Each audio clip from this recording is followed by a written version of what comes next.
Assalamualaikum warahmatullahi wabarakatuh. Halo teman-teman semua, kami mahasiswi dari Universitas Yahkuala, Fakultas Ilmu Sosial dan Ilmu Politik, Prodi Sosiologi Angkatan 2022. Kali ini kami akan memaparkan materi dari kelompok kami, yaitu mengenai komunikasi organisasi. Video ini dibuat untuk menyelesaikan salah satu tugas mata kuliah pengantar ilmu komunikasi kelas 02 dengan dosen pengampu Ibu Cutlusi Khairunisa SIKOM MA. Baiklah, langsung saja kita masuk ke judul besar yang akan kami sampaikan pada video kali ini tentang komunikasi organisasi.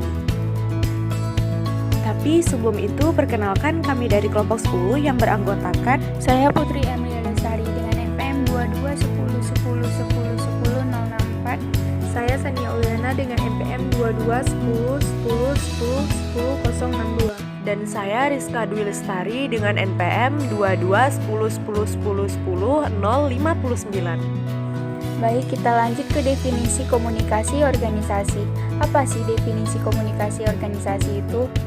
Komunikasi organisasi merupakan sebuah proses yang terjadi dalam suatu organisasi yang berupa penyampaian, penerimaan, serta pertukaran informasi dan pesan yang dilakukan untuk mencapai suatu tujuan tertentu yang sudah ditetapkan oleh bersama.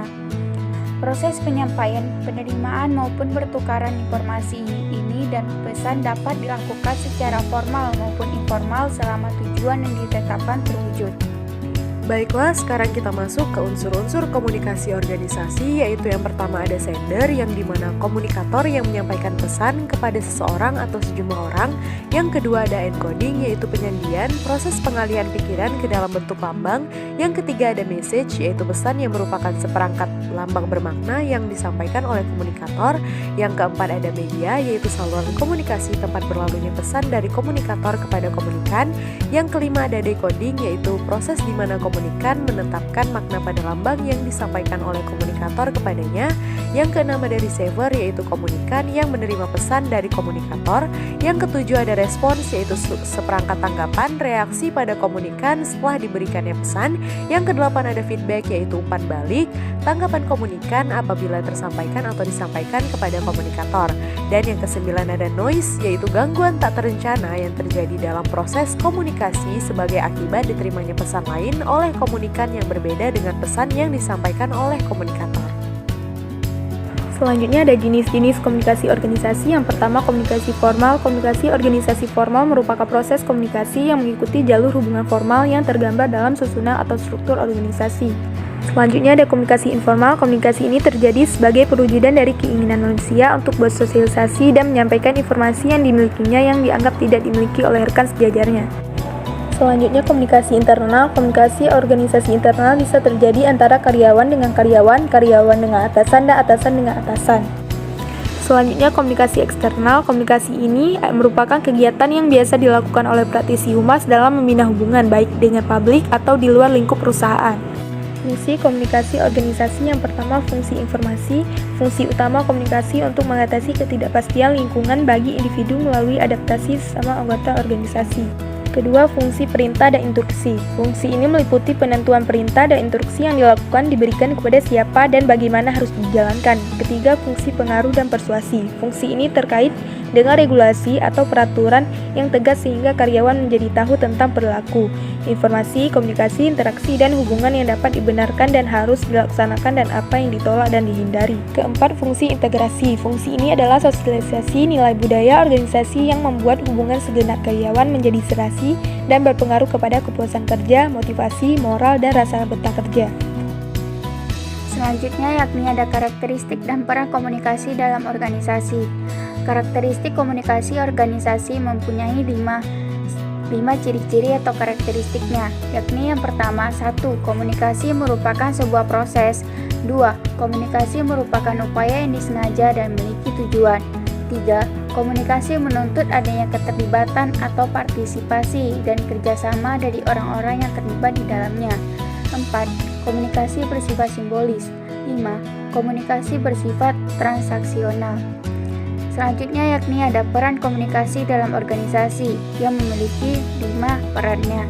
Yang pertama, komunikasi meningkatkan motivasi dengan menginformasikan dan mengklarifikasikan karyawan tentang tugas yang harus dilakukan. Kedua, kedua, komunikasi adalah sumber informasi kepada anggota organisasi untuk proses pengambilan keputusan. Ketiga, komunikasi juga memainkan peran penting dalam mengubah sikap individu. Keempat, komunikasi juga membantu dalam bersosialisasi. Dan kelima, komunikasi juga membantu dalam proses pengendalian. Nah, sekarang kita masuk ke hambatan komunikasi organisasi. Jadi, hambatan komunikasi organisasi ada 5, yaitu yang pertama adalah hambatan teknis, hambatan ekologis, hambatan simantik, hambatan manusiawi, dan juga hambatan sosio-antropsikologis. Baiklah, sekarang kita masuk ke cara mengatasi hambatan komunikasi organisasi. Jadi, cara mengatasi hambatan komunikasi organisasi ini ada 3. Yang pertama adalah gunakan umpan balik. Beri kesempatan pada orang lain untuk menyampaikan ide atau gagasannya, sehingga tercipta 2 iklim komunikasi 2 arah. Yang kedua adalah kenali si penerima pesan. Bagaimana latar belakang pendidikannya, bagaimana pengetahuan tentang subjek pembicaraan, sejarah mana minat dan perasaan, dan juga rencanakan secara teliti. Yang ketiga adalah rencanakan secara teliti, maksudnya itu adalah apa, mengapa, siapa, bagaimana, dan juga kapan.